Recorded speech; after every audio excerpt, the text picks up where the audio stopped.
నమస్తే, welcome to night nine TV. నేను సంచున.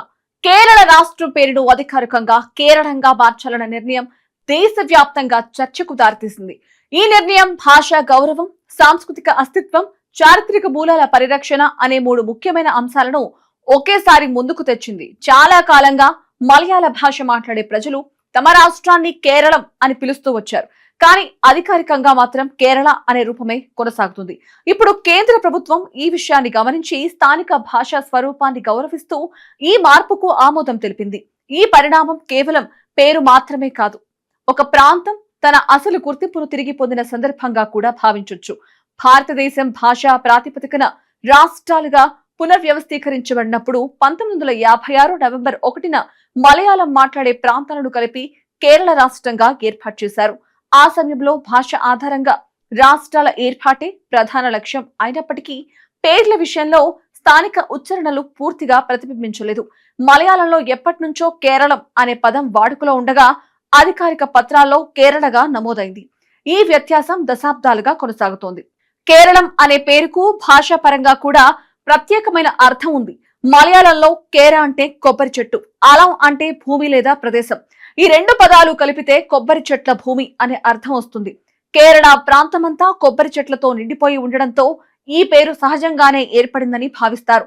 ప్రాచీన కాలంలో విదేశీ యాత్రికులు, వర్తకులు కూడా ఈ ప్రాంతాన్ని కొబ్బరి సమృద్ధిగా ఉన్న నేలగా వర్ణించారు.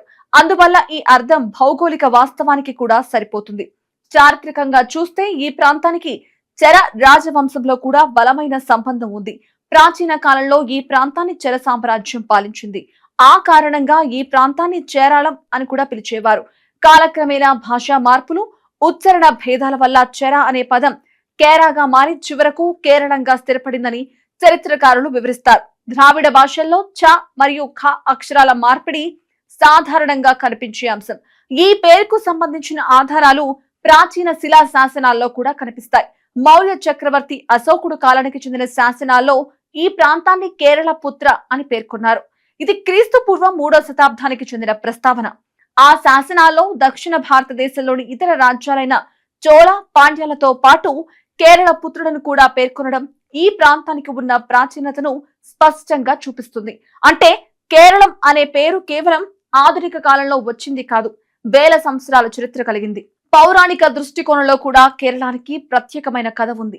పురాణాల ప్రకారం విష్ణుమూర్తి అవతారమైన పరశురాముడు తన గొడ్డలిని సముద్రంలోకి విసిరినప్పుడు సముద్రం వెనక్కి తగ్గి బయటపడిన భూమి కేరళమని చెప్తారు. అందుకే ఈ ప్రాంతాన్ని పరశురామ క్షేత్రం అని కూడా అంటారు.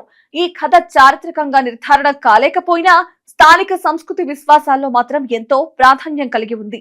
ఇది ఆ ప్రాంత ప్రజల భావోద్వేగాలకు దగ్గరగా ఉంటుంది. ఇంకా ఒక ఆసక్తికరమైన విషయం ఏంటంటే కేరళాని విదేశీయులు వేరే పేరుతో కూడా పిలిచేవారు. అరబ్ వర్తకులు, యూరోపియన్ యాత్రికులు ఈ ప్రాంతాన్ని మలబార్ అని పేర్కొన్నారు. మల అంటే కొండలు, బార్ అంటే భూమి అనే అర్థం కలిపి కొండల నేల అనే భావన వస్తుంది. ఈ పేరు వాణిజ్య సముద్ర మార్గాల్లో ఎక్కువగా ప్రాచుర్యం పొందింది. అయినప్పటికీ స్థానిక ప్రజలు మాత్రం తమ భూమిని ఎప్పుడూ కేరళంగానే పిలిచారు. ఇప్పుడు అధికారికంగా కేరళం అనే పేరును స్వీకరించడం అనేది ఒక చారిత్రక సవరణగా భావించొచ్చు. ఇది కేవలం ఒక అక్షరం మార్పు మాత్రమే కాదు, భాషకు, సంస్కృతికి, చరిత్రకు ఇచ్చిన గౌరవం. ఒక ప్రాంతం పేరనేది ఆ ప్రాంతపు గుర్తింపు. ఆ గుర్తింపు స్థానిక భాషలో, స్థానిక ఉచ్చారణలో ఉండడం చాలా ముఖ్యం. ఈ నిర్ణయం ద్వారా మలయాళీ ప్రజల ఆత్మగౌరవానికి ఒక గుర్తింపు లభించింది. మొత్తం మీద కేరళం అనే పేరు వెనుక భాష అర్థం ఉంది, చారిత్రక ఆధారం ఉంది, పౌరాణిక కథలున్నాయి, విదేశీ ప్రస్తావనలు ఉన్నాయి. ఇవన్నీ కలిపి ఈ పేరుకు ఒక ప్రత్యేకమైన గౌరవాన్ని ఇస్తాయి. ఇప్పుడు ఆ పేరు అధికారికంగా అమలులోకి రావడం ద్వారా గతం నుంచి వచ్చిన ఒక సాంస్కృతిక వారసత్వం మళ్లీ వెలుగులోకి వచ్చినట్లయింది.